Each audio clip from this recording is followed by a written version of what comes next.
بسم اللہ الرحمن الرحیم۔ آج ہم آزاد جموں کشمیر آئلی عدالت ایکٹ 1993 کے حوالے سے بات کریں گے۔ آئلی عدالتوں کے قیام کا حکم وضع کرنے کا قانون۔ ہرگاہ یہ قرین مصلحت ہے کہ شادی اور خاندانی امور اور ان سے متعلق معاملات کے تنازعات کے جلد از جلد تصفیہ اور انتظام کے لیے آئلی عدالتوں کے قیام کا حکم وضع کیا جائے، اس لیے یہ قانون جو ہے یہ وضع کیا جاتا ہے۔ آئلی عدالت ہائے قانون 1993 کو نافذ کرنے کا مقصد ازدواجی معاملات اور زوجین سے جڑے دیگر معاملات کو تیزی سے نپٹانا ہے۔ اس بات کو انٹرپریٹ کیا گیا ہے 2015 YLR 511B۔ اسی طرح سے مجموعہ ضابطہ دیوانی 1908 آئلی معاملات پر لاگو نہیں ہوتا تھا، تاہم متذکرہ ضابطے کے عمومی اصول کا اطلاق ہوتا تھا۔ اس بات کو انٹرپریٹ کیا گیا ہے 2015 YLR 752E۔ اب بات کرتے ہیں اس قانون کی سیکشنز کی۔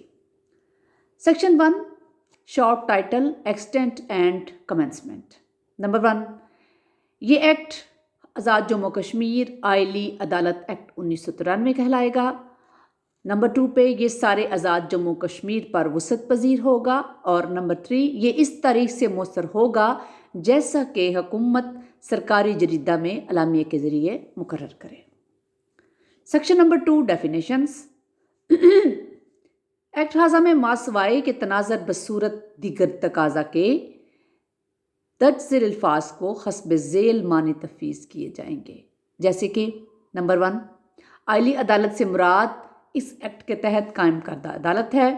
حکومت سے مراد جموں کشمیر کی آزاد ریاست ہے، اور اسی سے مراد فریق میں کوئی بھی ایسا شخص شامل ہے جس کی موجودگی تنازع کے درست فیصلے کے لیے ضروری سمجھی جائے، اور جس کو آئلی عدالت ایسے تنازع میں بطور ایک فریق شامل کرے۔ اس کے بعد صراحت کردہ سے مراد اس ایکٹ کے تحت بنائے گئے قواعد کے ذریعے صراحت کرتا ہے، اور شرعی عدالت سے مراد آزاد جموں کشمیر کی شرعی عدالت ہے۔ سپریم کورٹ سے مراد آزاد جموں کشمیر کی سپریم کورٹ ہے۔ اس ایکٹ میں استعمال کردہ الفاظ اور فقرے جن کی تعریف نہیں کی گئی اس کے وہی معنی ہوں گے جو کہ مجموعہ ضابطہ دیوانی 1908 میں تفویض کیے گئے ہیں۔ Section 3 establishment of family courts.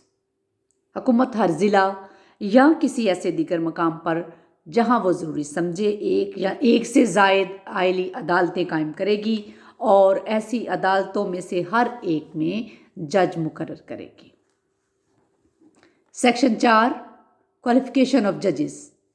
کوئی شخص بھی آئلی عدالت کا جج مقرر نہیں ہوگا سوائے اس کے کہ نمبر 1، وہ ڈسٹرکٹ جج یا ایڈیشنل ڈسٹرکٹ جج ہو یا رہا ہو یا ہونے کا اہل ہو۔ نمبر 2، وہ ڈسٹرکٹ قاضی یا ایڈیشنل ڈسٹرکٹ قاضی ہو یا رہا ہو یا ہونے کا اہل ہو، قانون یا شریعت کا گریجویٹ اور اہل ہو، یا پھر ہائی کورٹ کا وکیل رہا ہو جس کی مدت 5 سال سے کم نہ ہو۔ نمبر 4، اس کو بطور عدالتی افسر تجربہ حاصل ہو جس کی مدت 5 سال سے کم نہ ہو، مگر شرط یہ ہے کہ کسی بھی مشکل کی صورت میں ہائی کورٹ یا شرعی عدالت کے چیف جسٹس کو اختیار ہوگا کہ وہ کسی بھی جج یا قاضی کو آزاد جموں کشمیر آئلی عدالت ایکٹ 1994 کے تحت اختیارات استعمال کرنے کے لیے مجاز کرے۔ سیکشن 5 جورسڈکشن یعنی اختیار سماعت۔ آئلی عدالتوں کو جدول میں صراحت کردہ معاملہ طے کرنے، سماعت کرنے اور فیصلہ کرنے کا بلا شرکت غیر اختیار استعمال حاصل ہوگا۔ آئلی عدالت نے ہر مدعی نابالغ کے لیے مبلغ 5000 ماہانہ 10% سالانہ اضافے کے ساتھ مقرر کر دیا تھا۔ قانونی حیثیت آئلی عدالت نے نابالغان کے خرچہ نان و نفقہ کو مقرر کرتے وقت خرچہ نان و نفقہ کو ادائیگی کی مدت کو طے یا مقرر نہیں کیا تھا۔ مرد نابالغ بچے کو اس کی بلوغت تک خرچہ نان و نفقہ کا حقدار تھا، اور عورت نابالغہ بچی اپنی شادی تک۔ چیلنج شدہ اعلی عدالت کا فیصلہ اور ڈگری کو وقت کی مدت کی حد تک تبدیل کر دیا گیا اور حالات مندرجہ بالا میں اپیل حق کو خارج کر دیا گیا۔ اس بات کو انٹرپریٹ کیا گیا ہے 2018 YLR 91 نوٹ 247B۔ اب بات کرتے ہیں سیکشن 6 کی، پلیس آف سٹنگ۔ اس بابت حکومت کے عام یا خاص احکامات کے تابع اعلی عدالت ضلعوں کے اندر ایسے مقام یا مقامات پر بیٹھے گی جیسا کہ حکومت صراحت کرے۔ Section 7 institution of suits. Number 1، اعلی عدالت کے سامنے ہر مقدمہ عرضی دعویٰ پیش کر کے یا ایسے دیگر طریقے سے دائر کیا جائے گا جیسا کہ صراحت کی جائے گی۔ نمبر 2، عرضی دعویٰ تنازع کے متعلق تمام اہم حقائق پر مشتمل ہوگی اور اس فہرست پر مشتمل ہوگی جس میں عرضی دعویٰ کی تائید میں پیش کیے جانے والے گواہان کی تعداد، نام، پتے اور ان حقائق کا مختصر خلاصہ جس کی وہ گواہی دیں گے درج ہوگا، مگر شرط یہ ہے کہ فریقین عدالت کی اجازت سے بات کے کسی بھی مرحلے پر کسی بھی گواہ کو طلب کر سکتے ہیں اگر عدالت ایسی شہادت کو انصاف کے مفاد میں قرینِ مصلحت سمجھے۔ نمبر 3، جہاں کوئی مدعی مقدمہ کرتا ہے یا اپنے قبضے یا اختیار میں کسی دستاویز پر انحصار کرتا ہے وہ اس کو عرضی دعویٰ پیش کرتے ہوئے پیش کرے گا اور اسی وقت دستاویز یا اس کی نقل عرضی دعویٰ کے ساتھ دائر کرنے کے حوالے کرے گا۔ جہاں وہ کسی بھی ایسی دیگر دستاویز پر اپنے دعویٰ کی تائید میں بطور شہادت انحصار کرتا ہے جو اس کے قبضہ یا اختیار میں نہ ہو وہ ایسی دستاویز کو عرضی دعویٰ سے لو فہرست میں درج کرے گا۔ نمبر 4، عرضی دعویٰ بشمول جدول اور ذیلی دفعہ 3 میں حوالہ شدہ دستاویزات کی فہرستوں کے مدعی علیہ خان پر تعمیل کے لیے اتنی مثنیٰ نقول کے ہمراہ ہوگی جتنے کے مقدمہ کے مدعی علیہ خان۔ اب بات کرتے ہیں سیکشن 8 کی، انٹیمیشن آف ڈیفینڈنٹس۔ نمبر 1، مدعی اعلی عدالت کو عرضی دعویٰ پیش کرنے کے 3 یوم کے اندر ہر مدعی علیہ کو بذریعہ رجسٹرڈ ڈاک عرضی دعویٰ کی نقل، دفعہ 7 سب سیکشن 3 میں بیان کردہ جدول کی نقل اور دفعہ 7 سب سیکشن 3 میں بیان کردہ تمام دستاویزات کی نقول ہمراہ بھیجے گا۔ نمبر 2، ماہ سوائے کے بصورت دیگر صراحت کی جائے مدعی ذیلی دفعہ 1 میں صراحت کردہ وقت کے اندر اعلی عدالت کے منظور کردہ اختیارات میں عرضی دعویٰ دائر کرنے کی حقیقت کا نوٹس بھی شائع کرائے گا۔ Section 9 written statement. نمبر 1، مدعی علیہ خود رجسٹرڈ ڈاک کے نوٹس کی تعمیل یا اخبار میں نوٹس شائع ہونے کے 15 دنوں کے اندر جو بھی جلد ہو عدالت میں پیش ہو کر اپنا تحریری بیان دائر کرے گا۔ نمبر 2، مدعی علیہ تحریری بیان کے ساتھ منسلک کرے گا ایسی تمام دستاویزات شہادت کی نقول جو کہ وہ مقدمہ پہ پیش کرنا چاہتا ہے اور اپنے گواہان کے نام، پتے اور فہرست ماہ ہر گواہ سے ملنے والی متوقع شہادت کے خلاصے کی۔ نمبر 3، ذیلی دفعہ 2 میں حوالہ شدہ تحریری بیان اور دستاویزات کی نقول مدعی علیہ مدعی کو اپنا تحریری بیان دائر کرنے کے 3 دنوں کے اندر بذریعہ رجسٹرڈ ڈاک بھیجے گا، مگر شرط یہ ہے کہ اگر متعدد مدعی علیہ خان ہوں اور انہوں نے مشترکہ تحریری بیان دائر کیا ہو تو ان میں سے صرف ایک ذیلی دفعہ 2 میں بیان کردہ دستاویزات کے ساتھ تحریری بیان کی نقل بھیجے گا۔ نمبر 4، اگر مدعی علیہ ذیلی دفعہ 1 میں صراحت کردہ وقت میں پیش ہونے سے ناکام رہتا ہے تو اعلی عدالت اس کے خلاف یک طرفہ کارروائی چلائے گی۔ سیکشن 10 پری ٹرائل پروسیڈنگز۔ نمبر 1، تحریری بیان دائر ہونے کے بعد جتنا جلد ہو سکے عدالت مقدمہ کی ابتدائی سماعت کے لیے تاریخ مقرر کرے گی اور فریقین کو اس طرح مقرر کردہ تاریخ پر عدالت میں آنے کے لیے نوٹس جاری کرے گی۔ نمبر 2، اس طرح مقرر کردہ تاریخ پر عدالت عرضی دعویٰ، تحریری بیان اور شہادت کے خلاصے اور فریقین کی دائر کردہ دستاویزات کا معائنہ کرے گی اور اگر ایسا ضروری سمجھے تو فریقین یا ان کے وکلاء کا بیان ریکارڈ کرے گی۔ نمبر 3، ابتدائی سماعت پر عدالت فریقین کے درمیان متنازع نکات کا تعین کرے گی اور اگر ایسا ممکن ہو تو فریقین کے درمیان مصالحت یا تصفیہ کرانے کی کوشش کرے گی۔ نمبر 4، اگر مصالحت یا تصفیہ ممکن نہ ہو تو عدالت مقدمہ میں تنقیحات وضع کرے گی اور شہادت کے لیے تاریخ مقرر کرے گی۔ Section 11 recording of evidence. Number 1، شہادت ریکارڈ کرنے کے لیے مقرر کردہ تاریخ پر اعلی عدالت فریقین کے پیش کردہ گواہان کا ایسی ترتیب سے بیان لے گی جیسا کہ وہ مناسب سمجھے۔ نمبر 2، عدالت کسی بھی گواہ کی حاضری کے لیے کوئی بھی طلبی نامہ جاری نہیں کرے گی ماں سوائے کہ تنقیحات وضع ہونے کے 3 دنوں کے اندر کوئی بھی فریق عدالت کو آگاہ کرتا ہے کہ وہ کسی گواہ کو عدالت کے طلبی نامہ کے ذریعے طلب کرنا چاہتا ہے، اور عدالت مطمئن ہو کہ ایسے فریق کے لیے ممکن یا قابل عمل نہیں کہ وہ گواہ پیش کرے۔ نمبر 3، گواہان اپنی شہادت اپنے الفاظ میں دیں گے مگر شرط یہ ہے کہ فریقین یا ان کے وکلاء گواہان سے مزید سوال جرح یا دوبارہ سوال کر سکتے ہیں۔ مزید شرط یہ ہے کہ اعلی عدالت ایسے کسی بھی سوال کو منع کر سکتی ہے جس کو وہ غیر شائستہ، بدنام کرنے والا یا فضول سمجھتی ہو، یا جو اس کو ظاہر ہو کہ توہین کرنے یا کسی کو اذیت دینے کی نیت سے کیا گیا ہے۔ اعلی عدالت اگر ایسا مناسب سمجھے کسی بھی گواہ سے کسی بھی نقطے کی وضاحت کے لیے کوئی بھی سوال کر سکتی ہے جیسا کہ وہ مقدمے میں اہم سمجھے۔ نمبر 4، اعلی عدالت کسی بھی گواہ کی شہادت کو حلف نامہ کے ذریعے دینے کی اجازت دے سکتی ہے، مگر شرط یہ ہے کہ اگر عدالت مناسب سمجھے تو ایسے گواہ کو ذیلی دفعہ 3 کی مطابقت میں بیان کے لیے طلب کر سکتی ہے۔ Section 12، conclusion of trial. Number 1، دونوں طرف سے شہادت مکمل ہونے کے بعد اعلی عدالت فریقین کے درمیان مصالحت یا تصفیہ کے لیے ایک مزید کوشش کرے گی۔ نمبر 2، اگر ایسی مصالحت یا تصفیہ نہ ہو تو اعلی عدالت اپنا فیصلہ سنائے گی اور ڈگری جاری کرے گی، مگر شرط یہ ہے کہ اعلی عدالت اپنے سامنے پیش کردہ مقدمے کا حتمی فیصلہ عرضی دعوے کی پیش ہونے کی تاریخ سے 4 ماہ کے اندر کے عرصے میں کرے گی۔ Section 13، enforcement of degrees. Number 1، اعلی عدالت اس صورت میں اور اس طریقہ سے ڈگری جاری کرے گی جیسا کہ صراحت کی جائے گی اور اس کے قوائف مقرر کردہ رجسٹر میں درج کرے گی۔ نمبر 2، اگر ڈگری کی تعمیل میں اعلی عدالت کی موجودگی میں کوئی رقم ادا کی جائے یا کوئی بھی املاک دی جائے تو وہ ادائیگی یا املاک کی حوالگی جیسی بھی ہو حقیقت کا مذکورہ رجسٹر میں اندراج کرے گی۔ نمبر 3، اگر ڈگری رقم کی ادائیگی سے متعلق ہو اور ڈگری کی رقم عدالت کے مقرر کردہ عرصہ میں ادا نہ کی جائے تو وہ اگر عدالت ایسی ہدایت کرتی ہے بطور مالیہ زمین وصول کی جائے گی اور وصولی پر ڈگری دار کو ادا کی جائے گی۔ نمبر 4، ڈگری کی تعمیل اس کو جاری کرنے والی عدالت کرائے گی یا کسی دیگر دیوانی عدالت کے ذریعے جیسا کہ ڈسٹرکٹ جج بذریعہ خاص یا عام حکم ہدایت کرے۔ نمبر 5، اعلی عدالت اگر ایسا مناسب سمجھے تو ہدایت کر سکتی ہے کہ اس کی جاری کردہ کسی ڈگری کے تحت ادا کی جانے والی کوئی بھی رقم ایسی اقساط میں ادا کی جائے جیسا کہ وہ مناسب سمجھے۔ Section 14، appeals.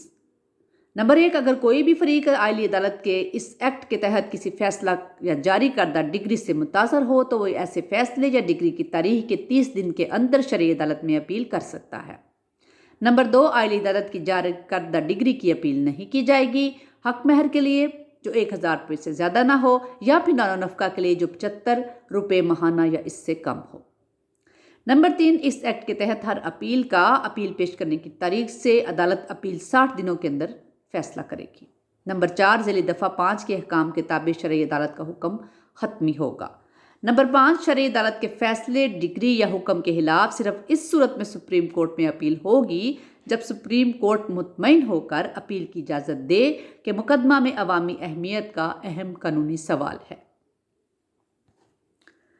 عبوری حکم کے خلاف اپیل، وسعت عبیری حکم کے خلاف اپیل قابل سماعت نہیں ہے۔ اس بات کو انٹرپریٹ کیا گیا ہے 2016 MLD 618B۔ اسی طرح آزاد جموں کشمیر اعلی عدالت ہائی طریقہ کار رولز 1998 رول نمبر 22 اعلی عدالت کا فیصلہ پھر اپیل میعاد سماعت ڈگری کے صادر ہونے کے بعد 30 دن کی مدت کے اندر اندر شریعت عدالت میں اپیل دائر کی جا سکتی ہے اور نقول حاصل کرنے میں صرف شدہ وقت اس میں سے نکال دیا جائے گا۔ اس بات کو انٹرپریٹ کیا گیا ہے 2016 YLR 2851B۔ Section 15، power of family court to summon witness. Number 1، اعلی عدالت کسی بھی شخص کو پیش ہونے اور شہادت دینے یا کسی بھی دستاویز کو پیش کرنے یا پیش کرانے کے لیے طلبی نامہ جاری کر سکتی ہے، مگر شرط یہ ہے کہ نمبر 1، کسی ایسے شخص کو جو کہ مجموعہ ضابطۂ دیوانی کی دفعہ 133 کی ذیلی دفعہ 1 کے تحت ذاتی حاضری سے مستثنیٰ ہے، ذاتی حاضری میں طلب نہیں کیا جائے گا۔ نمبر 2، اعلی عدالت کسی ایسے گواہ کو طلب کرنے یا کسی گواہ کے خلاف پہلے سے جاری شدہ طلبی نامے کے نفاذ سے انکار کر سکتی ہے جب عدالت کی رائے میں گواہ کی حاضری ایسی تاخیر، حرج یا عدم سہولت یا ان حالات میں جو کہ نامناسب ہوں حاصل نہ کی جا سکتی ہو۔ نمبر 2، اگر کوئی بھی شخص جس کو اعلی عدالت نے حاضر ہونے اور شہادت دینے یا اس کے سامنے کوئی بھی دستاویز پیش کرنے کے لیے طلبی نامہ جاری کیا ہو، ایسے طلبی نامے کی قصدن نافرمانی کرتا ہے تو اعلی عدالت ایسی نافرمانی کی گرفت کر سکتی ہے اور ایسے شخص کو وضاحت کا ایک موقع دینے کے بعد اس کو جرمانے کی سزا جو کہ 100 روپے سے زائد نہ ہوگی۔ Section 16، contempt of family court, اعلی عدالتوں کی توہین۔ ایک شخص اعلی عدالت کی توہین کا قصوروار ہوگا اگر وہ جائز عذر کے بغیر اعلی عدالت کی کوئی بھی توہین کرتا ہے یا اعلی عدالت کے کام میں مداخلت کا باعث ہوتا ہے یا اعلی عدالت کے کسی بھی ایسے سوال کا جواب دینے سے انکار کرتا ہے جس کا وہ جواب دینے کا پابند ہو، یا سچ بیان کرنے کا حلف لینے سے یا اعلی عدالت میں اپنے دیے گئے کسی بھی بیان پر دستخط کرنے سے انکار کرتا ہے، اور اعلی عدالت ایسی توہین کے لیے ایسے شخص پر فوراً مقدمہ چلائے گی اور جرمانے کی سزا جو کہ 200 روپے سے زیادہ نہ ہوگی وہ دے گی۔ سیکشن 17، شہادت ایکٹ اور مجموعہ ضابطہ دیوانی کے احکام کا اطلاق نہ ہوگا۔ نمبر 1، ماسوائے کہ اس ایکٹ کے ذریعے یا تحت واضح طور پر بصورت دیگر فراہم کیا گیا ہو۔ شہادت ایکٹ جیسا کہ آزاد کشمیر میں نافذ العمل ہے اور مجموعہ ضابطہ دیوانی 1908 کے احکام کا کسی بھی اعلی عدالت کے سامنے کارروائیوں پر اطلاق نہ ہوگا۔ نمبر 2، قانون حلف 1873 کی دفعات 8 تک 11 کا اعلی عدالتوں کے سامنے تمام کارروائیوں پر اطلاق ہوگا۔ آزاد جموں کشمیر اعلی عدالت ہائی قانون 1993 کے تحت نہ تو مجموعہ ضابطہ دیوانی 1908 اور نہ ہی قانون شہادت 1984 کی شکوں کا اطلاق آزاد جموں کشمیر کی اعلی عدالتوں پر ہوتا ہے، تاہم مجموعہ ضابطہ دیوانی کی شکوں کا اطلاق اس صورت میں ہوتا ہے جب مجموعہ ضابطہ دیوانی اور آزاد جموں کشمیر عدالت ہائے 1993 کے درمیان کوئی تضاد نہ پایا جائے۔ اس بات کو انٹرپریٹ کیا گیا ہے 2015 CLC 1326E۔ Section 18، appearance through agents. اگر گواہ کے علاوہ کسی شخص کو اس ایکٹ کے تحت اعلی عدالت کے سامنے پیش ہونے کے لیے طلب کیا جائے، وہ پردہ نشین عورت ہو تو عدالت اس کو ضابطہ مجاز کرندہ کے ذریعے نمائندگی کی اجازت دے سکتی ہے۔ Section 19، court fees. Court fees act 1817 میں اس کے برعکس کسی بھی شے کے باوجود اعلی عدالت کے سامنے دائر کردہ کسی بھی عرضی دعویٰ پر کوئی کورٹ فیس عائد نہیں ہوگی۔ سیکشن 20، ججوں کو مجسٹریٹوں کے اختیارات کی تفویض۔ حکومت اعلی عدالت کے کسی بھی جج کو مجموعہ ضابطۂ فوجداری 1898 کی دفعہ 488 کے تحت مقدمہ کی سماعت کے لیے مجسٹریٹ درجہ اول کے اختیارات تفویض کر سکتی ہے۔ سیکشن 21، گارڈین وارڈز ایکٹ 1890 کے مقاصد کے لیے اعلی عدالت ڈسٹرکٹ عدالت سمجھی جائے گی۔ اعلی عدالت گارڈین وارڈز ایکٹ 1890 کے مقاصد کے لیے ڈسٹرکٹ عدالت سمجھی جائے گی اور اس ایکٹ میں موجود کسی بھی شے کے باوجود اس ایکٹ میں مختص کردہ معاملات کی بابت اس قانون کے صراحت کردہ ضابطہ کی پابندی کرے گی۔ Section 21، transfer of pending cases.